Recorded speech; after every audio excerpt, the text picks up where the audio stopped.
Assalamualaikum warahmatullahi wabarakatuh. Om Swastiastu, salam namo buddhaya. Kami dari kelompok 7 fisioterapi. Berikut adalah presentasi yang akan kami presentasikan yang bertema peran teknologi informasi dan komunikasi dalam mengubah paradigma masyarakat mengenai fisioterapi.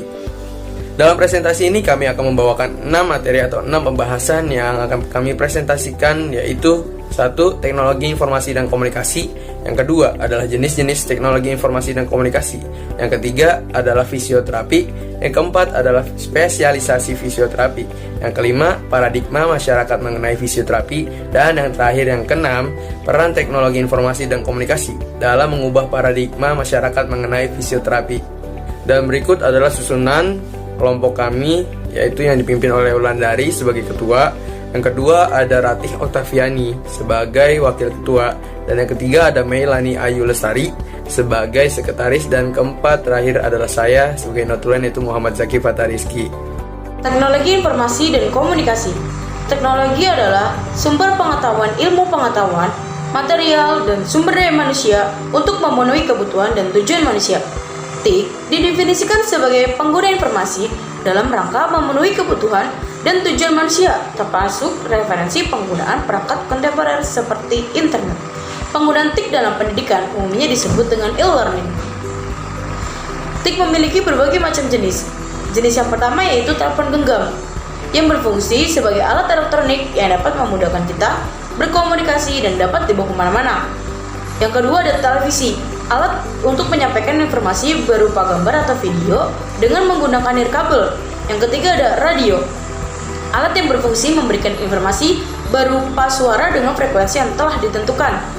Yang keempat ada komputer, alat berupa hardware dan software yang digunakan untuk mengolah data menjadi informasi. Yang keenam ada email, sarana kirim mengirim surat melalui jalur jaringan komputer. Yang ketujuh ada mailing list, grup diskusi di internet di mana setiap orang bisa berlangganan.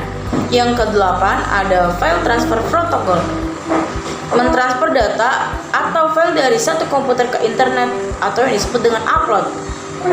Yang kedelapan ada www, kumpulan dokumentasi terbesar yang tersimpan dalam berbagai server. Fisioterapi. Fisioterapi adalah proses merehabilitasi seseorang agar terhindar dari cacat fisik akibat cedera atau penyakit.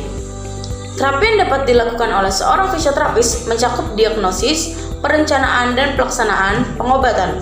Fisioterapis adalah proses otonom karena terjaminnya seorang fisioterapis bebas untuk melakukan keputusan profesional dalam meningkatkan kesehatan, mencegah dan pemeliharaan serta penyembuhan klien. Fisioterapis menjalankan profesi dalam banyak bidang seperti klinik rawat jalan atau kantor, rumah sakit, kunjungan ke rumah, dan masih banyak lagi. Biaya dapat dikeluarkan klien dalam satu kali terapi yaitu 500.000, kisaran untuk 3-4 kali seminggu latihannya. Untuk sebulan, maka klien akan mengeluarkan biaya kisaran sekitar 2 juta. Selanjutnya kita akan membahas mengenai spesialisasi fisioterapi. Banyak orang yang tidak tahu bahwa fisioterapis juga memiliki spesialisasi.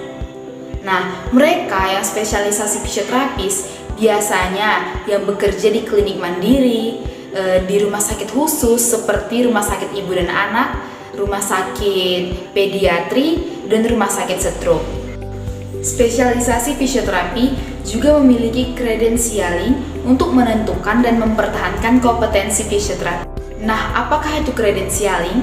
Kredensialing adalah proses untuk mendapatkan, memeriksa, dan menilai kecakapan yang ditujukan kepada seorang fisioterapis. Nah, selanjutnya kita akan membahas spesialisasi apa saja sih yang ada di bidang fisioterapis. Sangat banyak spesialisasi yang ada di bidang fisioterapi. Namun yang utama biasanya diajarkan ada 3, yaitu fisioterapi neurologis, fisioterapi muskuloskeletal, dan fisioterapi kardiorespirasi. Nah, kita bahas satu-satu. Yang pertama adalah fisioterapi neurologis. Seperti namanya, neuro artinya saraf. Fisioterapi neurologis adalah mereka yang ahli dalam bidang saraf atau nerve.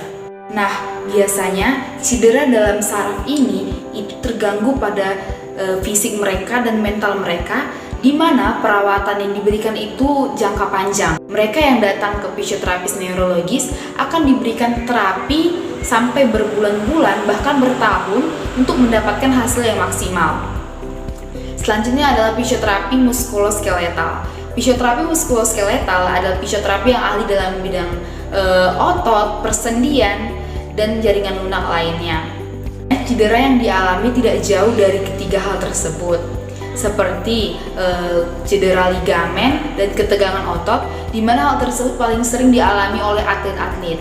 Jadi sangat banyak fisioterapi yang ada di suatu perkumpulan atlet-atlet.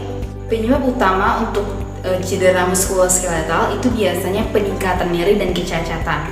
Terapi yang biasa diberikan itu adalah berupa exercise atau latihan untuk meningkatkan fungsi otot. Selanjutnya adalah fisioterapi kardiorespirasi. Seperti namanya, kardiorespirasi yaitu kardio dan respirasi. Kardio adalah jantung dan respirasi adalah sistem pernapasan. Artinya, fisioterapis kardiorespirasi adalah mereka yang ahli dalam bidang jantung dan sistem pernapasan. Nah, tujuan untuk menerapi dalam bidang kardiorespirasi ini adalah meningkatkan daya tahan dan pengoptimalan fungsinya. Contohnya adalah fibrotik paru, di mana terapi yang diberikan adalah terapi manual yang berfungsi untuk membersihkan paru dari sekresi. Contoh penyakit yang sering datang pada fisioterapis neurologis adalah cedera otak, cerebral palsy, Bell palsy, dan traumatis ataksia cerebral.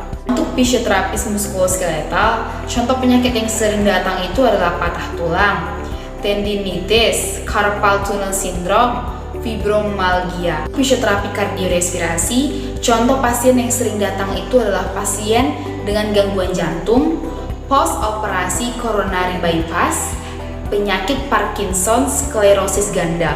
Selanjutnya kita akan membahas bagaimana sih paradigma masyarakat mengenai fisioterapi. Namun sebelumnya, kita harus ngerti dulu apa sih itu paradigma. Paradigma adalah cara pandang seseorang terhadap dirinya sendiri maupun lingkungannya, di mana cara pandangnya itu akan mengaruhi yang pertama pemikirannya, yang kedua perilakunya, dan yang ketiga adalah sikapnya. Selanjutnya, paradigma masyarakat mengenai fisioterapi sangat beragam, diantaranya yaitu tukang pijit. Dalam artian tidak perlu sekolah, pasti juga bisa melakukan massage atau terapi. Masyarakat hanya mengetahui fisioterapi hanya untuk orang yang penyakit stroke. Sebagian masyarakat tidak tahu apa itu fisioterapi. Dan terakhir, fisioterapi khusus untuk menangani fisik seseorang. Selanjutnya, ada beberapa faktor yang bisa mengubah paradigma masyarakat, diantaranya pengetahuan seseorang mengenai fisioterapi, pernah mengunjungi fisioterapi baik di rumah sakit ataupun di klinik, kurangnya sosialisasi tentang peran fisioterapi di lingkungan masyarakat, mahalnya biaya untuk melakukan terapi. Peran teknologi informasi dalam mengubah paradigma masyarakat mengenai fisioterapi yaitu internet. Dengan adanya internet, kita bisa mengakses segala bentuk informasi atau bahkan bahan ajar mengenai fisioterapi. Penyebaran informasi mengenai penanganan fisioterapi dengan pembuatan poster atau sosialisasi di lingkungan masyarakat. Telepon genggam.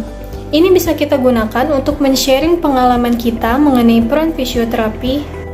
Telehealth adalah konsep yang luas dan harus diterapkan untuk memenuhi kebutuhan khusus layanan kesehatan telerehabilitasi, pemberian layanan rehabilitasi melalui teknologi informasi dan komunikasi.